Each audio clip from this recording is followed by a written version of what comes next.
Oi, oi, oi, eu sou Thiago França e este é o Sabe Som.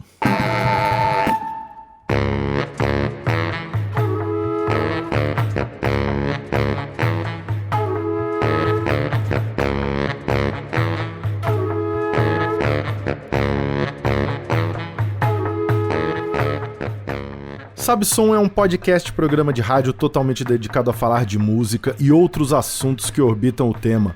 Sempre às sextas-feiras, às 3 da tarde, na Rádio Brasil de Fato, no 98.9 FM, no seu aplicativo de streaming preferido, no canal do YouTube ou no site do brasildefato.com.br. Episódio número 105, contando com a participação especialíssima do meu compadre Lucas Santana.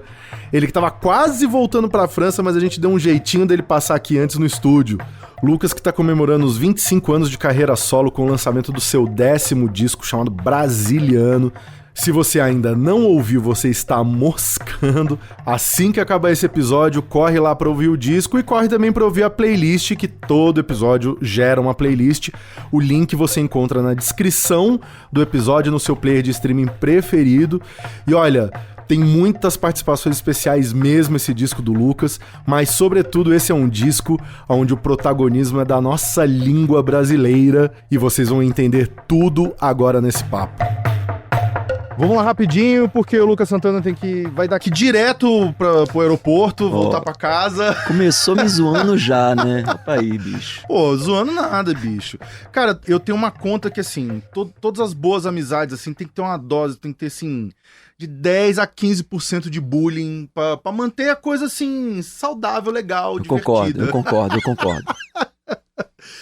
E aí, queridão, tudo certo? Tudo massa, bicho. Massa demais. Pô, bom demais, que bom que casou, né? Que deu certo de você vir aqui meio no susto, mas foi bom, né? Dia de show, né? Acordar cedo pra falar é tipo a melhor coisa que tem. É bom, já aquece bastante. Já aquece as cordas. Pronto lá na casa de Francisco. Ai. Queridão, e aí, vamos falar do disco novo, porque inclusive antes a gente falou, né? Temos muitos assuntos para não falar hoje aqui. Com certeza. Então... Negócio de problema da indústria musical, vamos passar. Chega. Vamos pular essa parte aí. Vamos falar de música, de coisa boa. Brasiliano. Tem um papo de línguas ali. Sim. Que viagem foi essa? Como é que começou essa história aí? Cara, essa história começou... Na verdade, assim, quando eu me toquei que eu ia fazer meu 10º disco de estúdio e 25 anos de carreira, falei, caramba, pô, 25 anos de carreira, cada perna, né, papai? Não, pai, pera aí. Não, pera aí. Meu primeiro disco é de 2000. Ah, de carreira solo. Isso. Ah, tá bom. Isso. Tá bom. E aí eu falei, pô, 2 datas fechadas, pô, tem que fazer um disco celebrativo, festivo, chamar uma galera pra participar, pai. Tinha essa ideia já, mas não tinha um assunto do disco. E aí, quando eu me mudei pra França, 4 anos atrás, uns 4 meses depois da gente ter se mudado, eu tava andando com meu filho mais velho na rua. E ele me falou assim, pô, pai, ele tava todo feliz, ele falou, pô, pai, falo português, falo espanhol fluentemente, vou falar francês... E, depois eu acho que eu vou estudar italiano, porque assim eu vou conquistar as principais Romance Languages. Aí quando ele falou Romance Language, eu adorei essa parada assim. E na hora eu falei, o que é Romance Language? Ele falou, pai, essa família das línguas que vem do latim vulgar, com a expansão do Império Romano e tal, me deu uma pequena aula ali na rua. Aí na hora eu olhei pra ele e falei assim... Ele já tá com idade pra saber isso tudo? Pô, na época ele tinha 19, hoje em dia ele tem 23. Caralho. Mas ele é um menino massa. E aí eu falei, pô, meu filho, muito obrigado, você acabou de me dar a chave pro meu disco novo. E aí voltei pra casa e já comecei a pesquisar sobre, né, línguas românicas. Por que chama Romance Language em inglês e não línguas românicas, como em todas as línguas românicas. E esse romance, na verdade, não é de romance, é de romaniche, que era como a galera falava assim, ele fala um latim romaniche, tipo um latim de pobre. É meio uma coisa pejorativa. A pergunta da ignorância total tem... porque o negócio do romani tem alguma coisa a ver com cigano e tal? Não, esse romaniche tem a ver com essa maneira vulgar de se falar o latim, mas o romeno também é uma língua românica. E aí eu comecei a fazer a pesquisa e tal. eu já compunha em espanhol e em francês. Eu falei, pô, massa, desafio, vou compor minha primeira canção em italiano e tal. Aí descobri que também tinha occitano, catalão, galego, descobri que era uma família maior. Essa do occitano aí eu desconhecia total. Vamos chegar nela aí que é interessante. E aí, nessa de estudar esses livros de filologia e tal, calhou na minha mão o Latim em Pó do Caetano Galindo. E aí, pô, foi uma revolução na cabeça. Aí mudou totalmente o foco do disco. Queria se chamar Romance Languages e virou brasiliano, porque aí, quando eu acabei o livro do Galindo, eu falei assim, cara, peraí, primeira coisa, que linda a história da nossa língua, da língua falada no Brasil, porque um troço que sai no século 3, 4 da Itália, atravessa ali grande parte da Europa, encontra línguas como o occitano, o celta antigo na Espanha, o galego que vira português, encontra o árabe, entra na caravela. Quando chega aqui, encontra 1.800 línguas indígenas, ou seja, muitas famílias linguísticas. E depois com a escravidão, 300 línguas africanas, ou seja, muitas famílias linguísticas. Sim. Então, eu falei, cara, peraí, não é possível que todo mundo concorda que nosso povo vem de um encontro, mesmo que às vezes forçado, entre portugueses, indígenas e africanos, mas a nossa língua é só portuguesa. Tá errado isso aí, né? Quer dizer, se a gente se reconhece dentro de uma cultura brasileira e a língua é a base de qualquer cultura, é a língua. É tipo, se a gente se reconhece dentro dessa cultura brasileira, ou seja, a gente se reconhece num cinema brasileiro, numa música brasileira, numa culinária brasileira, numa literatura brasileira, numa arquitetura brasileira, a nossa língua é portuguesa, tipo, epa, tem uma parada estranha aí. E aí no final do livro ele dá outros livros, História da Sociopolítica da Língua Portuguesa, do Carlos Alberto Farraco, que é um puta linguista lá do Paraná, Ernie Orlandi, que é uma puta linguista da Unicamp, Leila, que inventou o termo pretuguês e não português. Enfim, aí eu comecei a realmente fazer uma viagem nesses livros de linguistas brasileiros e portugueses. E aí fica muito claro que já se fala uma língua brasileira mesmo, sabe? Não tem mais como a gente achar que se fala português do Brasil aqui. Sim. Então o disco teve essa guinada para dar a língua como identidade, como memória. Porque é isso, assim, todo mundo que refuta a ideia de que nós falamos uma língua brasileira tem o mesmo argumento. Ah, mas em termos de norma culta é a mesma língua. Aí eu sempre falo, pô, então vai ler o livro do Fernando Venâncio, que é o maior linguista português da história, que escreveu um livro chamado Assim Nasce uma Língua, que conta como nasceu a língua portuguesa. E simplesmente no começo o galego e o português eram a mesma língua, porque na verdade era o galego que se falava em Portugal. Só que a partir do século 13 e 14, Portugal falou assim, não, a gente quer se tornar uma nação, a gente não quer mais ficar sob a influência da corte espanhola, a gente quer ser Portugal, e para isso a gente precisa do quê? De uma língua também. Sim. Então a língua portuguesa, ela rechaça o galego, ela fala, não, aqui ninguém fala galego não, nunca falamos galego. Então no livro ele mostra os documentos dos primeiros livros de ortografia, ninguém cita o galego. Ou seja, a língua portuguesa foi uma invenção de Portugal. Sim. Porque em termos de norma culta, até hoje eles falariam um galego português, entendeu? Ou seja, então essa coisa, a língua não é só norma culta, a língua é memória. Como diz o cineasta Fernando Meirelles, outro dia eu vi ele numa entrevista, ele falou, por que você não faz mais filmes em Hollywood? Ele falou, cara, pela questão da língua, assim, tipo, quando tem lá escrito no roteiro mangueira, uma mangueira pra mim representa o quê? Uma escola de samba, representa a mangueira da casa da minha avó, que eu subia quando eu era criança, assim, tipo, essa palavra me traz muitas coisas. Quando eu leio no roteiro Mango Tree pra mim é nada, entendeu? Pode crer. Então, assim, a gente tem um imenso vocabulário indígena que a gente usa corriqueiramente e que a gente nem sabe que usa. A gente tem um vocabulário imenso vindo das línguas africanas, entendeu?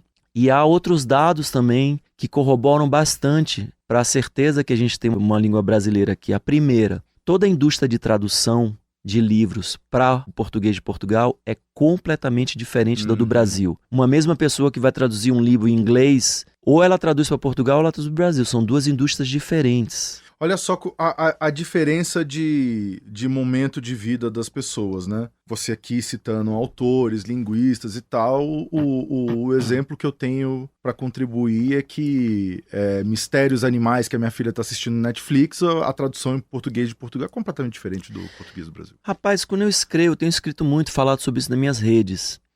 E quando vem um português retado, porque eu tô falando que a gente fala uma língua brasileira, a primeira frase que eu leio ali escrito no comentário do Instagram, eu já sei que o cara é português. Uhum. Imediatamente eu sei que é, sacou? É outra língua. Claro que em termos de norma culta tem muita similaridade, mas a língua não é só isso, nunca foi. Exato, a língua nunca foi. A língua, ela é o que ela é falada, né? A língua falada e, por exemplo, outro dado, todos os países colonizados por Portugal falam com um acento português, opa. O Brasil é o único que não fala dessa maneira. O único.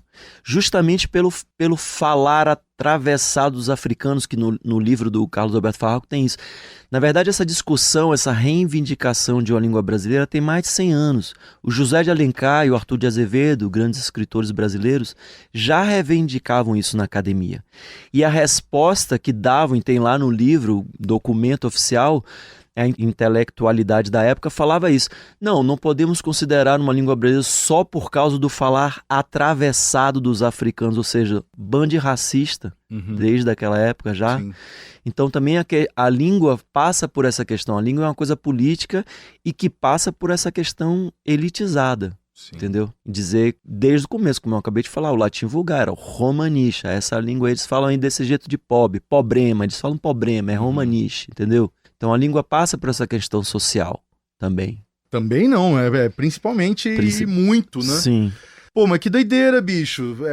Foi longe pra caramba. E eu, ouvindo o disco que você mandou, justamente o galego me chamou muita atenção, cara. Sem sacanagem aqui, porque o Bujanra teve aqui outro dia. Eu vi a entrevista.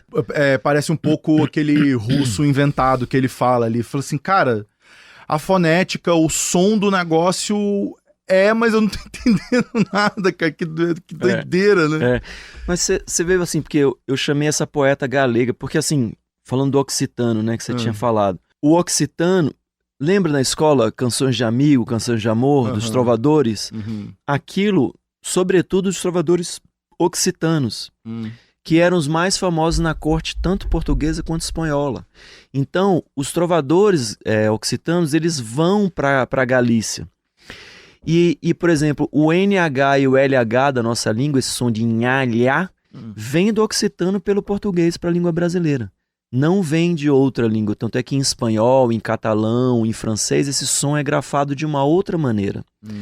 Então tem muita influência desses trovadores occitanos na nossa cultura. Até já vi Tom Zé falando isso em relação às coisas do Nordeste e tal. E o galego, quando eu chamei a Maria lá, então por conta dessa coisa dos trovadores, falei, eu tenho que chamar uma trovadora moderna, uma poeta moderna galega. E eu achei a Maria Lado na internet e entrei em contato com ela. E durante um tempo a gente se falou por e-mail para escolher qual poema dela a gente ia botar no disco. E eu escrevia em língua brasileira, em brasiliano, e ela respondia em galego. E a gente se entendia completamente, entendeu? E depois a gente fez vídeo para falar por vídeo, eu falava em brasiliano, ela falava em galego. Velho, a gente se entendia, assim. Não tinha o menor problema de se entender. Doideira, cara. Na verdade, é muito próximo, sabe? Aí que você entende o português, enfim.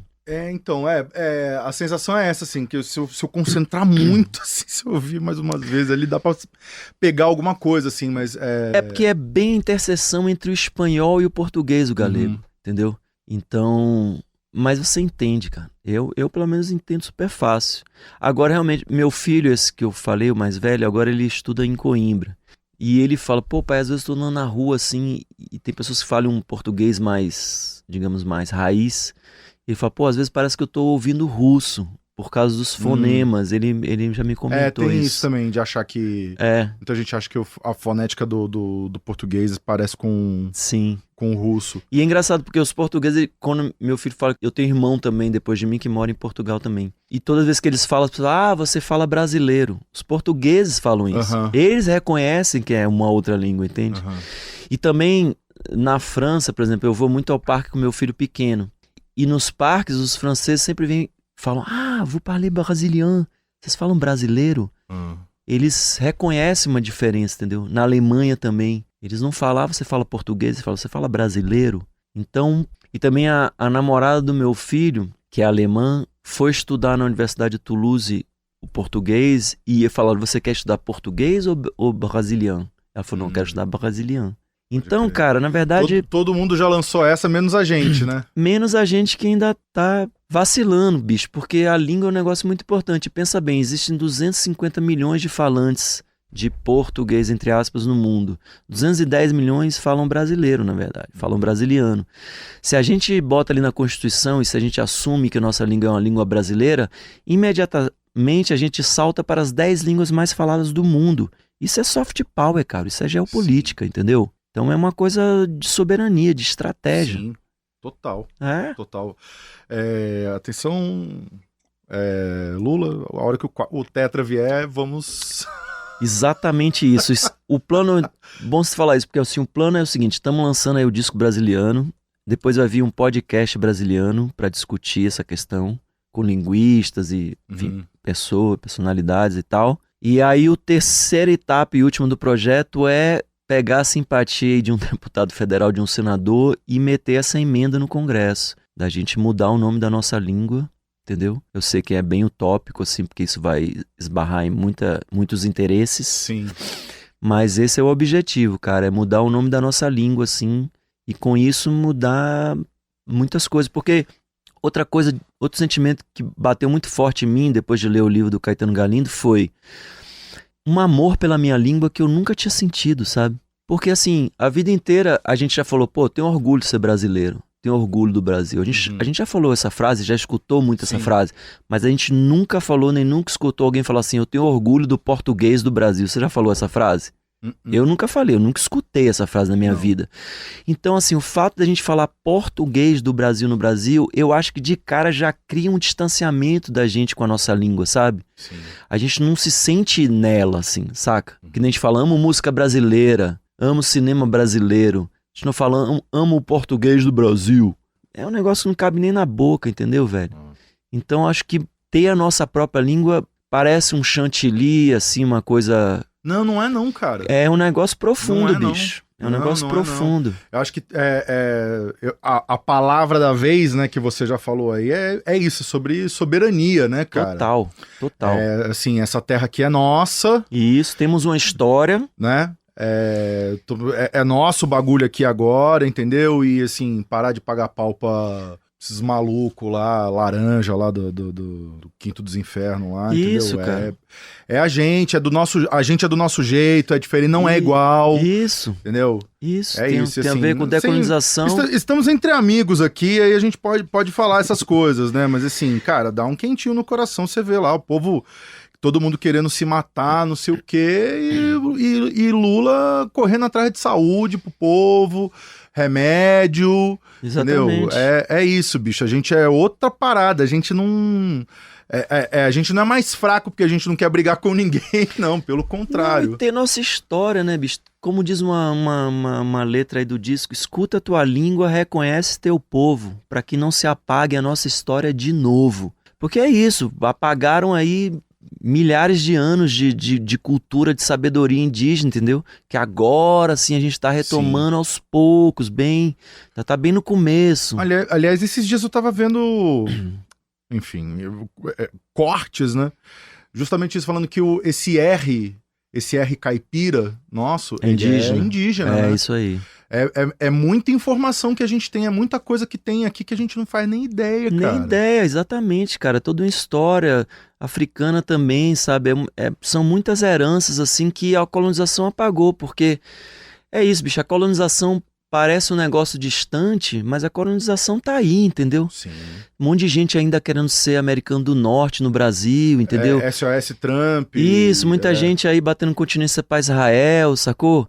Então, assim, a colonização é um negócio profundo. Durante quantos anos na nossa vida a gente leu ali no livro de história os portugueses descobriram o Brasil em 1500 e a gente não questionou essa frase, bicho. A gente aceitou, assim, de boas, entendeu? E agora que a gente tá falando, que mané, descobriu o Brasil, meu amigo. tinha 12 mil anos de história aqui antes, entendeu? Tinha uma civilização que já fazia agrofloresta. A Amazônia não nasceu por Deus. A Amazônia é uma floresta plantada, entendeu? Então, assim, tem muita história aí para ser recontada. Então, a questão da língua brasileira passa por isso, de retomar a nossa história, sabe? A gente contar a nossa história. Só um negócio, você falou, eu lembrei do romeno, cara, eu fiquei muito em choque uma vez no aeroporto que tinha uma atendente romena e ela chamava Ana Maria. Inesquecível, e ela ajudou a gente, que a gente quase ia perder um voo lá, negócio de turnê, loucura, não sei o que, a Ana Maria... a gente vai encontrando, assim, né? Você vai ligando os pontos depois, assim. Sim, isso é impressionante. Cara, é uma teia bizarra. Essa coisa da família linguística, eu só me toquei disso quando comecei a estudar isso, assim, mas realmente é muito parecido, assim, sabe? Inclusive nas letras do disco, eu procurei colocar as fases mais próximas do brasiliano, por exemplo, il mare che abbraccia la pietra, o mar que abraça a pedra, sabe? Tentei muito isso, assim, mostrar como... Tudo bem, eu não falo italiano, mas eu entendo. E a pediatra do meu filho pequeno lá na França é romena. E aí eu e a mãe do Dom, tipo, uma hora assim, parando de falar com ela em francês, mas falando entre a gente... E aí ela respondeu, ela falou, não, tô entendendo tudo. A gente falou, como? Ela falou, não, eu sou romena. Eu falei, caraca, mano. Que doideira. É próximo, assim, sabe? Aí que você entende esse negócio de família linguística mesmo. Bicho, mas e voltando também num outro ponto aqui, que não foi sacanagem quando eu falei que você tinha 25 anos em cada perna. Eu provavelmente já te falei isso, mas faço questão de lembrar sempre... que eu te conheci como flautista. Sim. E, cara, eu acho que aquele acústico do Gilberto Gil lá, dos discos que eu mais ouvi na vida, inclusive algumas versões ali, pra mim, são as versões definidas, tipo, a versão de palco do acústico. Pode crer. Pra mim, a versão é aquela ali. A versão do disco original ali tem uma alegria excessiva ali que eu não... Sim. Depois de ter ouvido aquilo ali, pra mim não dá mais, né? Sim. E teve um negócio ali que me influenciou demais ali, né? Que é a colocação da flauta dentro da base, não como um instrumento solista, né? Como... Meio como se fosse uma guitarra solo, isso, né? Conversando ali com os instrumentos, com riff, com condução de voz e tal. Enfim, provavelmente falei isso da vez passada que você veio no podcast, mas eu faço questão de falar, porque eu acho importante a gente não ser filho de chocadeira também, a gente falar de onde a gente vem, né? É sobre isso, né? Total. Estamos aqui falando disso, e aí só para poder amarrar esse trem todo aqui. E aí, como que, toda essa pesquisa meio acadêmica e tal, como é que isso virou música? Como é que isso chegou no disco? Então, assim, foi chegando, né? Das 11 faixas do disco, 6 falam sobre a língua, assim. E aí Tem a língua como personagem, né? Como personagem, mas aí eu também... Por exemplo, a primeira música do disco a história da nossa língua a intenção é realmente ser um resumo do latim pó do livro do Galindo. Então, como fazer para resumir um livro inteiro em tipo pouco espaço de melodia, né? Mas é uma música que tenta contar essa história da nossa língua como se ela fosse uma mulher que saiu de Lazio na Itália e ela vai fazendo uma viagem, tipo um road movie, e cada pessoa que ela vai encontrando é uma língua. Ela encontra um celta, ela encontra um galego que fala uma parada para ela, enfim. Aí já na música em italiano é a língua como herança, como língua materna, como herança que vai passando de mãe para filha, de avó para mãe, entendeu? Então cada música eu procurei trazer um pouco um aspecto da língua. Mas uma hora também eu pensei assim, também não quero fazer tipo uma tese, entendeu? Eu quero fazer um álbum. Então também vou botar músicas que falem de outras coisas, porque a língua é tudo, né? Sim.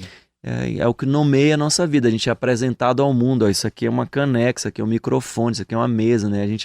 É assim que a gente é apresentado ao mundo. Até por isso que chama língua materna. Então também falei, não, vou dar também botar outros assuntos, assim, para também não ficar um negócio, 11 músicas falando sobre a língua, sabe? Ser meio um tratado, assim. E procurei fazer também de uma maneira simples, assim, que tipo, conseguisse se comunicar, sabe? Buscar, de alguma maneira, um jeito de que essas letras não fossem também uma coisa assim muito acadêmica, sabe? que fosse uma coisa gostosa de ouvir, que talvez uma pessoa escute uma música e nem saiba que tá falando sobre aquilo, mas curte a letra, sabe? E tem um lance musicalmente, assim, de instrumentação, que é uma instrumentação mais reduzida em comparação com os outros discos que você fez. Uhum. E tem, não sei, eu acho que ouvindo você falar tudo isso, assim, faz muito sentido. O violão, ele tem uma universalidade, assim, né? Uhum. O violão, ele é um ponto em comum. Em qualquer lugar que você chegar com o violão, você se vira, né? Você faz música do mundo inteiro com... Se acabar a luz no mundo, você se garante. Mas eu digo assim, de ser um elemento comum em todos esses lugares, em qualquer lugar que você vai, você chega com um violão, você meio que... Sim. Né, tá garantido, assim. E eu achei muito massa isso, assim, óbvio, né? A formação reduzida e tal, ela vai privilegiar, ela vai dar muito espaço pra isso, pra letra, sim, né, pra voz e tal. Mas achei muito bem resolvido tudo, assim, sem faltar pedaço, sem ficar buraco, né? Uhum. E você trabalhou de novo com o Fábio. A gente gravou as bases aqui em São Paulo, e aí depois eu levei lá pra França, e aí fiquei gravando lá, né? Fábio, até hoje eu não sei falar o sobrenome. Fábio Pinchovski. Pinchovski. Mas todo mundo chama ele de Pinchas, né? Fábio Pink. Ele mesmo assina Fábio Pink muitas vezes, porque esse sobrenome judeu-polonês realmente é difícil. Mas aí gravei com ele que mixou também. Pô, ele é padrinho do meu filho, então tipo, é meu compadrezão, assim. Uma pessoa incrível, tem um talentosa lance, pra caramba, assim, sabe tirar som, sabe tocar pra caramba. Tem um lance de sonoridade, assim, que é... A gente demorou nessa mix, assim, porque a gravadora queria que eu mixasse com francês, já que eu tinha gravado muita coisa no Brasil, pra dar esse equilíbrio. E eu fiquei com medo de mixar com francês e ficar um negócio um pouco frio, sabe? Porque... No Paraíso, meu disco passado, eu produzi com um francês, um cara massa, assim, o Fred Solar. E era engraçado essa coisa cultural no som, como ela chega em tudo. Porque muitas vezes ele falava assim, pô, isso aqui tá demais. Eu falava, não, é assim que eu quero. E às vezes ele achava um negócio massa, eu falei, cara, isso aí é muito kit, é muito cafona, entendeu? Isso aí no Brasil, sabe, esse coro aí no Brasil é cafonérrimo, bicho, eu não quero isso não. Então, assim... Tem essa diferença, sabe? E o Paraíso, eu amo o som do disco, assim, acho que tem a ver com o tema, mas pra mim tem um pouquinho de frieza, digamos, estética ali no som do álbum, sabe? Que acaba combinando com os arranjos, mas esse disco, pelo contrário, todas as línguas do mundo nasceram na rua, de uma pessoa tentando conversar com a outra, então tem um negócio da língua que é de rua, entendeu? A língua não nasce na academia entre 5 caras inteligentes e falam, agora vamos criar uma língua. Não é assim. A língua nasce na rua, é tipo aquela balbúrdia. Então eu queria que os arranjos tivessem um pouco essa densidade, assim, sabe? Então eu fiquei com medo de mixar com o francês. E aí falei, pô, Fábio, a gravadora tá querendo tal, mas eu queria mixar contigo. Ele falou, não, pode deixar, eu faço rápido. Eu falei, não, é isso que eu não quero fazer rápido, eu quero fazer uma mixagem bem longa. Então a gente ficou meses mixando esse disco, sabe? Pô, demais. Não, com muito cuidado. Tá mó esmero. O som tá... E a coisa do violão que você falou, cara, talvez o violão seja o lance que perpassa todos os meus discos, né? Que são muito diferentes entre si, assim, cada um vai para um universo musical, mas... Quase todos, acho que só o modo avião e o Three Sessions não tem a parada do violão, mas em cada disco ele tá de uma maneira, no Sem Nostalgia ele é completamente todo picotado, destruído e tal, no Céu é Velho há Muito Tempo ele tá ali, classicão, e, enfim, é um instrumento bem da música brasileira, né? Existe uma história enorme, assim.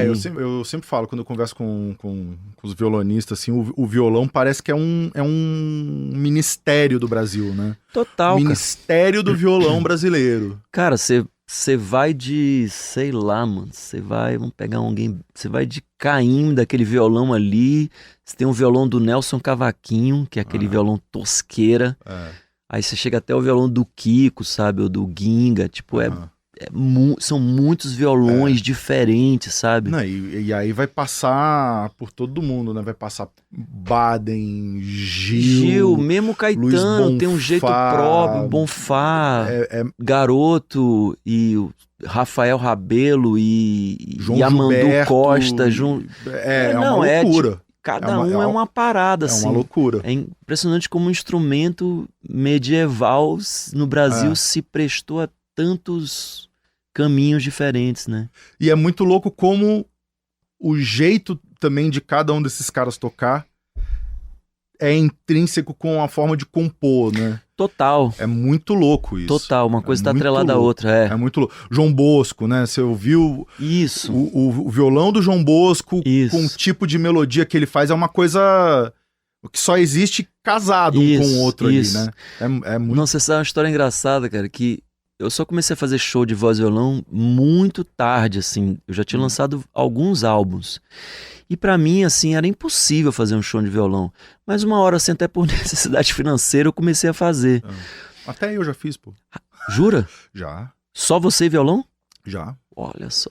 Em praça de alimentação de shopping. Caraca, você tá Bicho, nos altos do seu Vacas magras? Ô, rapaz, não tem dessa não, cara. Disposição. Pois é. Tem que... Mas aí quando eu volto... Dia frio? Dia frio. Porra. Já cometi, já. Porra, essa aí tá nos altos, hein? Ainda bem que essa época não tinha rede social, não tinha smartphone, não tem foto, não tem vídeo, tem nada. Não tem nada que... Não tem nada que me comprometa. Mas, opa! Como diz uma amiga minha, ninguém passou ileso pelos anos 80, hein?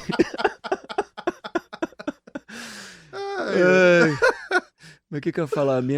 Aí eu fazia esses shows de voz e violão, os primeiros, juro por Deus, bicho, eu voltava pro hotel deprimido. Falava, mano, você é uma mentira, cara. Como é que você faz isso, cara? Você não tem dignidade, juro por Deus, cara. Eu falava isso pra mim. Falava, mano, que vergonha, Lucas. Você não tem dignidade, que... Cara, é um negócio assim pesado. E eu fui pra terapia com essa parada, mano. Porra! E aí fui na terapia, assim, que eu me livrei dessa... Porque o passado dessa herança de voz e violão é um negócio de tão alto nível e tão foda que, tipo, você se sente uma mentira, entendeu? Sim. Então eu realmente tive que levar isso pra minha terapia, não, mas eu velho. não tô espantado com essa informação. Eu, inclusive, falo pra todos os meus alunos, nota longa, escala, arpejo e terapia, bicho. Isso aí, velho. Senão não vai pra frente não, cara. Não, exatamente, cara. Não vai. Porque o passado é muito grande, você fica ali, pô, nessa... Até você entender, como você falou, bicho, cada um vai tocar do seu jeito, que é o jeito de compor, de cantar, entendeu? E isso aí é que é massa, assim, tipo, não precisa... Sim. E foi engraçado porque uma vez eu encontrei o João Cavalcante, filho do Lenine, lá em Paris, assim, e tal. E a gente andando pra rua, e aí ele falou, pô, meu pai finalmente vai fazer um disco de voz e violão. Falei, pô, demorou, bicho. Pô, que massa, cara. Por que ele não fez antes? Ele falou... Aí ele me contou exatamente pelo mesmo motivo. Imagine, mano, o Lenine tinha o mesmo problema. Falei, não, João, não é possível que seu pai tinha esse problema. O violão dele é único. Ele falou, não, bicho, tinha esse problema. Mas ele não fez o disco. Olha aí. Mas cara... Loucura, pô, velho. Isso é uma parada que eu que especialmente dou aula pra muita gente que é amadora, né? Bicho, o instrumento, ele faz um download de paranoia na mão, assim, e, cara, muitas das travas, especialmente pra quem quer aprender alguma coisa depois de velho, é isso, é não conseguir lidar direito com a frustração, Sim. Com o tempo que precisa para as coisas acontecer e tal, e aí, assim, de repente você vai ver a pessoa tá completamente travada, e assim, incapaz de se abrir pra esse negócio, né? Sim. E tá na cabeça, não tá na mão, não tá no dedo, né? Porque, tipo assim, eu converso muito com meus amigos do teatro, assim, o ator, a atriz, ele usa o próprio corpo, né? A própria psique pra se transformar, ou seja, o veículo pra atingir qualquer coisa é ele mesmo. Que é terrível, né? Não sei. Ficou... Nossa, deve dar Jesus Christ. Deve dar uns Jesus birimbolo Christ, ali mano. no... A gente, graças a Deus, não precisa disso. Mas a gente tem um instrumento. O instrumento é nosso veículo. Sim. Então, realmente, toda a psique também passa por ele, sabe? Porra, total. Ó, pra você que tá no rádio, estamos aqui com o Lucas Santana. Isso é um programa de música, não é de psicologia, nem de linguística, tá? Não, mas Quanto menos a gente fala de música, mais a gente fala de música. Exatamente, é impressionante. É verdade. Cara, e você meio que respondeu no começo ali um negócio que eu já ia te perguntar, dizendo, né, o 10º disco solo e tal, e aí tem um lance de comemoração, de ter muitas participações e tal. E eu ia trazer justamente esse assunto, que eu lembro que em 2019, quando a gente conversou sobre O Céu é Velho há muito tempo, tava todo mundo no movimento contrário, tava todo mundo fechado, né? Eu lembro da gente falar disso. Você fez um disco sozinho, o Kiko fez um disco sozinho, eu fiz um disco sozinho. Isso. Os nossos amigos, assim, a galera em volta, assim, todo mundo fechado, todo mundo sozinho. Era um momento ali que... Foi um momento meio de pânico, assim, político, né? De uma incerteza muito grande. E por mais que, assim... A gente sobrevive, né? A gente se vira, a gente dá um jeito e tal. Ter que conviver com essa narrativa, ter que conviver com essa sensação, assim, de que o fascismo prosperou, é muito difícil, cara. Por mais que a gente esteja na rua, por mais que a gente pague as contas, por mais que você faça seu show, que tá cheio, que o disco tá legal, não sei o quê, ter que viver debaixo dessa sombra, assim, é muito cruel, né, cara? Muito. É muito cruel. Muito. E aí, enfim, você já falou que é por conta também da celebração, assim, mas eu acho que essa uma página a gente conseguiu dar uma virada, né? Assim... Momentânea, né? Momentânea, mas a gente conseguiu dar uma... Pô, no Brasil foi um dos que mais virou, né, assim. Apesar de tudo, assim, pensar no que o governo Lula conseguiu fazer nesses 3 anos e pouco, tendo herdado um país totalmente quebrado, destruído. O que neguinho conseguiu... Cara, o Fernando Haddad, assim, tira todos os meus bonés, tira minha careca, tira tudo, bicho. Porque o que o cara fez...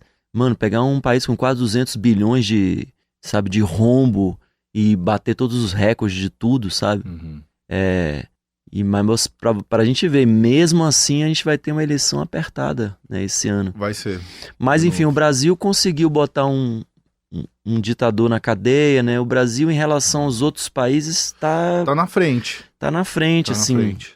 Mas é isso, né? Caso Márcio tá aí pra mostrar o tamanho do buraco, assim. Tamanho, tipo, Banco Central com crime organizado, com máfia, com miliciano, sabe? Tipo, todo mundo junto. Então, assim, cara. Velho... Eu morro de medo dessas coisas, que, assim, por muito menos... a Marielle não tá aí, né? Sim. Cara, e é muito difícil, né? Eu tenho umas coisas assim que, pô, eu fico pé atrás, assim, de comentar e tal. Pelas coisas... O que o carnaval me faz enxergar da cidade, cara. Sim. Assim, é gato pra todo lado, é fio cruzado pra todo lado. Você conhece um livro chamado Carnaval Brasileiro, o Vivido e o Mito? Não. Pô, eu li esse livro na adolescência, cara. Esse livro, pô, você ia adorar esse livro. Pô, me passa depois, cara. Eu tô sempre atrás de uma socióloga livros... da Unicamp que escreveu esse livro, é uma cara. Mas ele é um livro que fala justamente como o carnaval, porque todo mundo fala... Você lembra o nome dela? Maria Isaura. Maria Isaura. Não, mas eu não lembro exatamente o nome. Mas Carnaval Brasileiro, o Vivido e o Mito, não tem erro. Sei. Eu já dei uma corrida de olho nas coisas que ela escreveu, inclusive porque, assim, o Roberto da Mata, que foi referência, né? O Carnaval, Malandros e Heróis e tal, é uma visão super romântica isso. Do carnaval. Isso. E a visão dela é uma visão muito mais acertada. Isso. Que ela fala disso, que assim, o carnaval ele põe uma lente de aumento sobre a sociedade. Exatamente. E é um grande laboratório social. Isso, que é uma coisa que eu fiquei aqui assim, ó, né? Tem um passarinho voando aqui que eu não tô conseguindo pegar. Aí o dia que eu encontrei as coisas dela, eu falei assim, isso. É isso. Eu li com 17 anos esse livro, cara. Esse livro é muito massa. Preciso correr atrás desse livro, muito cara. Massa esse livro. Correr atrás. E então, assim, cara, é isso, né? O Brasil é um... Mano... É uma bagunça, bicho. É uma bagunça. Aqui é um... Pô, às vezes agora eu tô esquecendo as palavras. Um challenge, É um desafio. É um desafio, bicho. Cara, isso aqui é...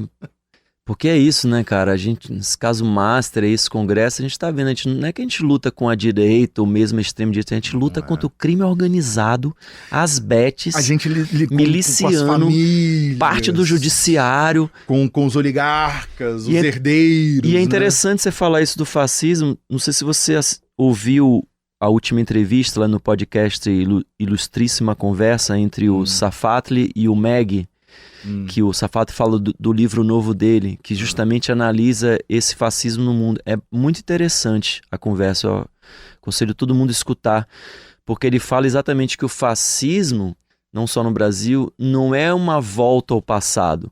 Pelo contrário, ele é a última atualização do capitalismo tardio. Ele é um projeto mesmo de eliminação de pessoas e de desumanização, ou seja, uma narrativa midiática de vídeo de desumanizar, de você não mais se importar de mulheres que estão sendo assassinadas, de povos que estão sendo eliminados. É uma engenharia de algoritmo de realmente você começar a não sentir mais nada, entendeu? Pelo descarte de pessoas, de corpos, de vidas. Sim. Então realmente é um projeto, cara. A gente está lutando com um negócio... Sim, é um projeto. É só a gente pensar o que era a internet quando começou, né, que era um sonho de liberdade e tal, e tudo foi direcionado pra ser assim, né? Totalmente, bicho. Né, aquele negócio lá da inteligência artificial do Google lá, que em 24 horas virou... virou o chat GPT do fascismo sozinho lá, só se alimentando de si próprio, né? É uma loucura, bicho. Loucura. É uma loucura. E é isso, né, cara? Pô, eu fico aqui, eu tenho muita certeza, tenho muita convicção de que de um jeito meio torto, assim, que as pessoas não botam muita fé. O carnaval é uma das linhas de defesa contra essa parada aí, né? Pra gente não virar uma teocracia narco-evangélica, betes e não sei o quê. Sim. É isso aí, é a cultura. Sim. O carnaval, assim, esse ano eu passei com meu filho, assim, no interior aqui de São Paulo. E eu fiquei acompanhando um pouco, assim, pelas redes. E esse ano acho que duas coisas se apresentaram muito fortes no carnaval, assim. Por um lado, esse recorde do carnaval em todas as cidades, no país, que é realmente interessante, assim. Eu me lembro, há muito tempo atrás, o Hermano Viana, que estudou com o Roberto da Mata, ele falou assim, cara, ninguém sabe fazer festa como o brasileiro. Isso num sentido positivo. E hoje em dia, morando na Europa, eu posso te garantir, cara, o que a gente sabe fazer assim, a gente tem um know-how dessa parada. A gente tem um know-how de botar muita gente na rua e ter muito poucas mortes, muito pro número de pessoas que tem na rua. Lá fora eles não conseguem fazer isso. Cara, mas é uma tecnologia social, cara. E assim, eu já vi... assim... Vamos abrir... Mas só pra terminar, o contraponto disso, só pra concluir, o contraponto disso é transformar a festa num negócio de empresa. Sim. Tipo, as empresas, como fazem com tudo, cooptar o espaço público. Como, por exemplo, agora dando uma alfinetada, eu acho que a música popular brasileira foi completamente cooptada pela publi, velho. Foi. Completamente. Sobretudo a nova geração que vem depois da gente. Sim. Isso aí é muito sério, entendeu? Sim. Então acho que o carnaval... daqui pra frente vai ter que lidar com isso, que pô, legal, batemos recorde, sabemos fazer, viramos moda no mundo por essa, como diz o Wisnik, assim, muito bem, assim, o Brasil é um país que não abdica de um sonho, de que a vida não seja apenas uma coisa de trabalho, de eficiência, de blá blá blá. Isso é muito importante, isso é um contraponto ao mundo, entendeu? Mas ao mesmo tempo a gente tem que saber como é que a gente vai fazer com isso, porque logo isso que é um grande ativo da gente vai ser também cooptado, como a música brasileira foi cooptada. Sim. Então... cara, tem uma parada que eu acho que cada vez mais, né, nesses últimos 20 anos aí, né, nesse novo século, né, com os governos do PT e tal, cada vez mais vai sendo demonizada a coisa do Estado, né? E aí, assim... né, estamos entre amigos, eu posso falar, cara, 1 ano da charanga, eu dando aula de graça, não sei o que, colocando um bloco na rua, custa 100 mil reais, cara. Se o governo não der, cara, alguém tem que me dar, porque como é que eu não tenho 100 mil reais pra tirar do bolso, Com certeza. entendeu? Então é isso, cara. Aí você chega lá, tem lá o estandarte da marca? Tem, cara. Entendeu? Então, assim, a ausência do Estado é a festa do privado, Com certeza. sacou? Com certeza. Então é isso, ó. Eu tiro a mão. Se tem Estado, não tem propaganda. Se tem um Estado lá, falou assim, ó, vai lá, faz o que você sabe fazer lá, vai lá, arrebenta. Uhum. Aí não tem, cara. Não tem, chega lá. Se você chegar até o final lá, você tá igual a Barbie privatizada no final do rolê, com a pochete da marca, com o óculos da outra marca, sim. o boné da terceira marca, com mais um não sei o que, entendeu? Porque é isso, cara. A vida tá vivo custa Sim. dinheiro, sacou? Sim. Então a gente precisa de algum lugar fazer essa parada acontecer. Com Sem certeza. Estado, bicho. Com Não certeza. tem Estado. Com Ué, certeza. faz como? Assim, cara, a marca, ela pode estar lá. A questão é o equilíbrio, né? Sim. É o equilíbrio disso. E que é justamente a função do Estado, historicamente, sempre teve que ser essa, né? O equilíbrio, ok, que é o que a China arrebenta, né? Tipo, aqui, tem o Estado aqui, tem o privado aqui, ok, vamos equilibrar aqui para o negócio ser bom para as pessoas, entendeu? Isso aqui não pode, o privado não pode Exato. sobrepor o Exato. Estado. Exato. É meio isso. E assim, ainda mais aqui no Brasil, cara, tem um lance que, assim, é herdeiro, bicho. Herdeiro é um negócio, cara. E a gente não sabe direito quem é quem. E as pessoas estão aí, entra e sai governo, entra e sai gestão, e as pessoas estão aí mandando, estão influenciando as coisas, estão direcionando para os interesses próprios e tal. Gilberto Gil. Gilberto Gil. Que não é a primeira vez que você trabalha com esse rapaz aí. Com a lenda viva. Bicho, que bonito que é, né? Nossa, cara, eu até hoje não acredito quando eu escuto, assim, a música minha, aí entra a minha voz, daqui a pouco entra a voz do Gil. Eu falei, pô, Não, e assim, é óbvio que, né, você soube escolher muito bem qual música ele ia... Claro, o cara é Né? da Academia Brasileira de Letras, né? O cara é um imortal. Eu acho muito foda, cara. É aquela coisa assim, tipo, parece que você tá... Toda vez que vem, assim, né, vem a voz dele, assim, tem algumas pessoas no Brasil, assim, que você ouve a voz, assim, é uma voz, assim, né, de memória. de 12 mil anos, assim, né? É, memória Uma ali, voz que parece que você já nasceu sabendo aquela voz e ela conversa com a gente, assim, em lugares muito loucos, assim, né? Sim. E Paralamas, né? Pô, cara, esse disco aí foi fechamento de alguns ciclos de vida, assim. Com o Gil e também com Paralamas, que aí já tinha gravado 2 músicas dele, né? Uhum. No meu primeiro disco gravei o Mensagem de Amor, que acabou entrando numa novela. E... Aonde que eu perdi esse capítulo? Porque o Mensagem de Amor eu conheço com o Léo Jaime, né? Eu gravei primeiro. Eles gravaram, obviamente, no Passo do Luia, original. Uhum. Aí em 2000 eu gravei no primeiro pode crer, disco no Passo do Luia. e depois o Léo Jaime gravou. E muita gente acha que essa música é minha até hoje, assim, porque Pode toca crer. no rádio até hoje. Pode crer. E depois no Deus Se Devasta eu gravei o Músico, que é uma parceria deles Pode crer. com o Tom Zé, de um disco deles que é o maior lado B da vida deles, que é o Severino, que é um disco genial, assim. Mas, cara, eu sou muito fã dos Paralamas, foi minha banda predileta nos anos 80. Pô, somos 2. E eu acho que eles ensinaram uma parada muito importante na época, assim, porque nos anos 80, pro pessoal aí que é jovem, tá ouvindo, era muito mais legal ser estrangeiro do que ser brasileiro. Sim. E hoje em dia é o contrário, hoje em dia é muito melhor ser brasileiro do que ser qualquer outra coisa. E os Paralamas, naquela época, onde ser estrangeiro era mais legal, os caras falaram, não, velho, a gente não quer ficar aqui sendo repetidor de rock anglo-saxão, sacou? Uhum. A gente quer olhar pra dentro. Até que você pega a contracapa do disco Alagados, é a foto dos caras tomando um cafezinho no boteco, entendeu? Uhum. Então os caras estavam a fim de olhar pra dentro. Então eles me ensinaram o seguinte, velho, você quer fazer rock? Faça, mas você não precisa fazer um rock anglo-saxão, sacou? Sim. Rock é tipo dub, velho, é um tipo de jeito de você tocar qualquer coisa. Você pode tocar uma salsa de um jeito rock, você pode tocar um samba de um jeito rock, né? O Kiko que nos faça mentir, aquele violão do Kiko dele toca um samba é punk rock. Então você pode usar o rock como uma ferramenta estilística, entendeu? Sem precisar ficar pagando pau pra gringo.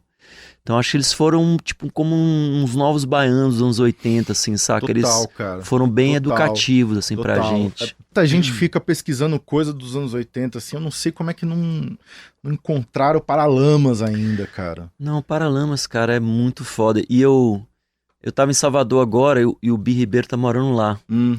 E aí o Bi viu uma foto no Instagram e falou, pô, tu tá aqui, me mandou uma mensagem. Pô, daqui a tantos dias tem show lá em Santa Amaro, vamos na van com a gente. Falei, pô, vamos, mas pô, depois como é que eu vou voltar? Ele falou, não, tem um hotel pra ti lá, vamos nessa sim. E eu fui na van com os caras, bicho. E assim eu falei pra eles, eu falei, bicho, vocês estão há 40 anos na estrada, cara. E a maneira como vocês se tratam, assim, com carinho, sabe? É um negócio, assim, é muito raro isso, bicho. Sabe, o amor que os caras têm, o cuidado, o respeito um pelos outros, assim. Depois de 40, você sabe o que é estrada, né, mano? Depois de 40 anos na estrada, bicho. Pô, um negócio muito lindo de se ver, velho. Pô, que doideira, cara. É a minha banda preferida dos anos 80 também, bicho. E eu sempre saquei. Aliás, Alagados é um... Eu acho que, assim, se eu pensar no Paralamas, vem o Alagados e é isso, né, cara? É a guitarrinha Juju, com os double wise. E na época em Salvador, ali com 13 anos ouvindo aquilo, eu falei, bicho, o que é isso, velho? Nem sabia o que era Juju Music, música dub, mas eu falei, bem, irmão, que onda é essa aí, velho? E tem uma história minha com os Paralamas, que é anterior ao Mensagem de Amor, que um ano antes de lançar o disco, o Chico Neves, grande produtor mineiro, tava produzindo o Rei Naná. E o meu disco ainda não estava pronto, mas foi na mesma época, no mesmo estúdio. Foi assim que eu conheci os Paralamas. E aí o Chico falou, pô, o Lucas vai fazer uma temporada de shows no Hipódromo Up, antes do disco sair. E ele falou, pô, vocês não querem participar? Aí eles falaram, lógico, vamos lá participar. Cara, eu não tinha nem lançado o disco, entendeu? Eu era absolutamente ninguém. E os caras toparam participar e eu fiquei todo preocupado. Aí eu falei, pô, como é que é? Vocês querem... O que vocês precisam de backline? Vocês querem que eu contrate uma van pra ir pegar vocês, sabe? Tipo, todo preocupado assim. Eles falaram, não, que horas é passagem de som, bicho? Só fala a hora que a gente chega lá. E aí, cara, eu tava passando o som, de repente entra o Ebert carregando uma guitarra, um amplificador, o Barone carregando os pratos, um pedal de bumbo e o Bi com baixo nas costas, sacou? Meu irmão, quando eu vi aquela imagem assim, valeu pra minha vida inteira, eu falei, bicho, esses caras estão no rolê por outro motivo, pela música, né? Velho. Músico. Pô, isso é uma parada... Isso aí, isso é um cara... negócio muito foda, né, E com o Gil também, cara. Eu toquei quase 4 anos com o Gil. O cara nunca faltou uma passagem de som, velho. E em 2023, a gente dividiu o palco no festival em Sète, na França.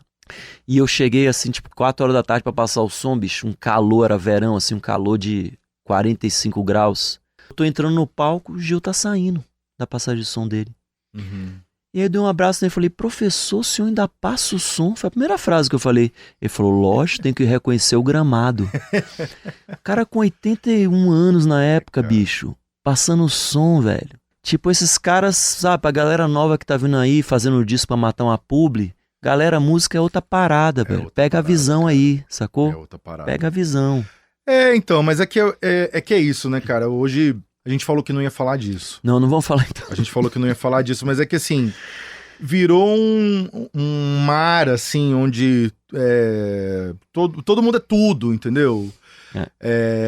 Então, assim, a música, ela é um veículo para outras coisas também, né? Mas assim, sobre longevidade, sobre comemorar os 25 anos de carreira, sobre os 10 discos e tal...